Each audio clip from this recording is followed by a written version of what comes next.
pages d'évangile enchantent toujours les enfants quand ils viennent compléter les personnages de la crèche. Et comme les adultes, ils n'oublient pas aussi qu'il y a par la suite la galette des rois, en famille, entre copains, amis, dans un même quartier, la rue d'un lotissement, dans un village, au point même que tout le mois de janvier, on peut être rassasié de la galette des rois. Attention au régime. Oui, cette page d'évangile, loin d'être un récit enfantin, est riche plutôt d'enseignements. Page d'évangile que l'évangéliste Matthieu est le seul à rapporter avec la venue des mages, pour nous faire comprendre ceci. Jésus, le Sauveur, est venu pour tous les hommes. Il est la lumière des nations. C'est le cœur de l'évangile et de la fête de l'Épiphanie. Car mes yeux ont vu le salut que tu as préparé à tous les peuples, lumière qui se révèle aux nations. Ce sont des paroles entendues dimanche dernier dans la bouche du vieillard Siméon, lors de sa rencontre avec l'enfant Jésus au temple de Jérusalem, les parents venant accomplir la loi de Moïse. Dieu se manifeste à tous, les païens, c'est-à-dire les étrangers de toutes origines, races, cultures, tous sont appelés au même héritage. Nous vient de nous dire l'apôtre Paul en seconde lecture. Je vous lis cette phrase que nous avons entendue. Tous sont invités à former un seul corps, c'est-à-dire une seule et même humanité, tous associés au partage de la promesse dans le Christ Jésus par l'annonce de l'Évangile. L'épiphanie, c'est bien l'apothéose de Noël. Pour annoncer la nouvelle, les mages, ces savants venus de ces lointains pays d'Orient, n'ont pas de mots, n'ont pas de discours ni de paroles, mais seulement des gestes, quelques signes là, pour nous dire, à travers leurs cadeaux, qui est Jésus pour eux. S'ils offrent de l'encens, c'est que pour eux, il est Dieu. S'ils offrent de l'or, c'est que pour eux, il est roi. S'ils offrent de la myrrhe, c'est que pour eux, il est homme. Jésus, à la fois homme et Dieu. Comme ces mages, frères et sœurs, soyons-nous aussi de ces chrétiens lumineux, fraternels et aventuriers de la foi. Voilà les trois points à retenir. Mais vous allez me dire, qu'est-ce que ça veut dire? Des chrétiens lumineux, nous sommes entrés dans l'année 2024. 2024, que dis-je? L'année olympique. La flamme olympique. Comme cette étoile va passer d'un pays à l'autre, arriver en France, d'une ville à l'autre, jusqu'à Paris, pour l'ouverture des Jeux olympiques. Le savez-vous? Oui, tous,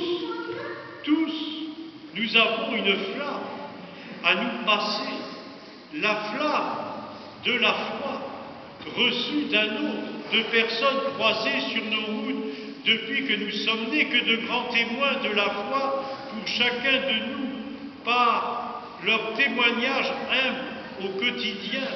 Ces personnes nous ont transmis le flambeau de la foi en une personne à qui nous faisons confiance et pour laquelle nous sommes là ce matin, ce premier dimanche de 2024. Jésus, le Sauveur du monde. Voilà celui qui nous rassemble, la lumière du monde, le prince de la paix. Il est important, cet héritage de la foi.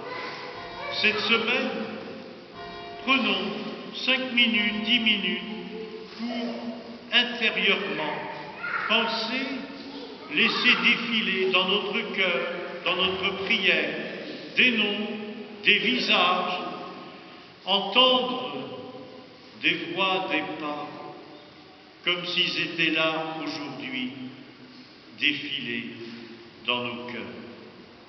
Prenez ce temps et nous découvrirons encore mieux pareil trésor de foi que nous avons reçu. Pareil trésor de foi ne se gaspillant pas. Il est l'héritage reçu pour beaucoup d'entre nous qui sommes là, de leurs parents, de leur famille, d'enseignants, d'éducateurs, catéchistes, de ceux dont des grands-parents ont offert ou offrent aux plus jeunes, à leurs petits-enfants, arrière-petits-enfants, l'amitié, l'amour du Christ, la confiance en cet enfant Jésus de la crèche. D'autres le découvrent à 20 ans, 40 ans ou plus, parce qu'ils rencontrent sur leur chemin des chrétiens adultes dans leur foi, leur donnant envie de se mettre en route à la suite de Jésus. Flamme bien fragile, certes, mais prenons-en bien soin, entretenons la flamme de la foi. Le deuxième point, soyons des chrétiens dont la vie quotidienne respire la fraternité évangélique. Et pour cela, toujours dans la comparaison des Jeux olympiques, je vous remets un emblème. 5 anneaux entrelacés et aux 5 couleurs. Il symbolise l'union des cœurs des 5 continents, des peuples, des nations. Il symbolise la primauté de l'esprit du respect du frère universel. Toute personne humaine est un frère et une sœur à aimer, à respecter. Toute personne sur ma route est un cadeau qui m'est donné. Le message de l'Épiphanie est le même que le message de Noël. Le seul message au monde qui n'ait pas de frontières, c'est le regard de Dieu dans les yeux d'un enfant. L'Église est pour toutes et tous. Voilà pourquoi d'ailleurs aujourd'hui nous sommes en communion de prière, tout particulièrement avec toutes les jeunes églises d'Afrique. L'Église de Jésus-Christ n'exclut personne. Il y a une place pour tous. Troisième point, soyons donc des chrétiens, c'est-à-dire des disciples de Jésus qui sont des aventuriers de la foi.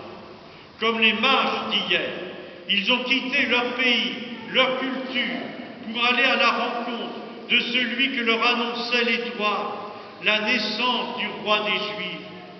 C'est leur interrogation, leur demande. Arrivé à Jérusalem, où est-il né, le roi des Juifs? Ils le trouvent à Bethléem, là où s'arrête l'étoile. Ils entrent dans la grotte, trouvent Marie et Joseph et l'enfant qui sourit à l'humanité entière. Des aventuriers de la foi ne laissent jamais ce trésor de la foi que leur donne Jésus prendre la poussière au fond de tiroirs ou à rouiller dans un coffre-fort. Ils repartent par un autre chemin. Ils ne repartent pas comme ils sont venus. Ils repartent avec cette immense joie d'avoir vu de leurs yeux ce que l'étoile leur annonce. Dans cet enfant, Dieu vient habiter le monde. Le Verbe s'est fait chair et ils vont partager cette bonne nouvelle. Aux Jeux olympiques, il y a un podium où sont décernées médailles d'or, d'argent, de bronze.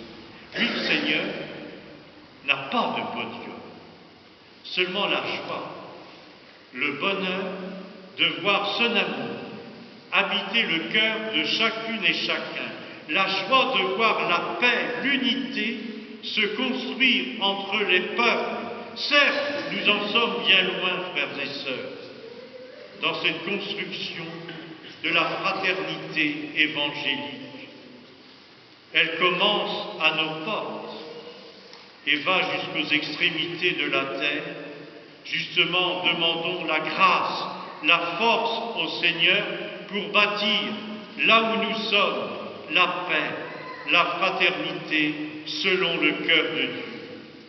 Oui, nous sommes des aventuriers de la foi qui, comme les mages, désormais vont courir sur les routes du monde avec Jésus-Christ et pour Jésus-Christ. Les routes du monde sont les routes de la vie quotidienne, de nos lieux de vie habituels. Et je terminerai en reprenant ces paroles de l'apôtre Paul dans un langage très sportif, c'est pas étonnant, car le berceau des Jeux olympiques, c'est la Grèce. Recherche la justice, la piété, la foi, l'amour, la persévérance, la douceur, en menant le bon combat de la foi. Et aux chrétiens, il disait ces paroles à Timothée, et aux chrétiens de Corinthe, la ville grecque, tous les athlètes s'imposent une ascèse rigoureuse. Ils courent après une couronne périssable. Nous, aventuriers de la foi, nous courons après une couronne impérissable. Alors, aventuriers de la foi, courons sur les routes du monde, encore une fois, avec Jésus-Christ et pour Jésus-Christ, soyons ces marathoniens de l'Évangile, de la bonne nouvelle, des marathoniens au cœur de feu, et c'est le feu de l'amour divin.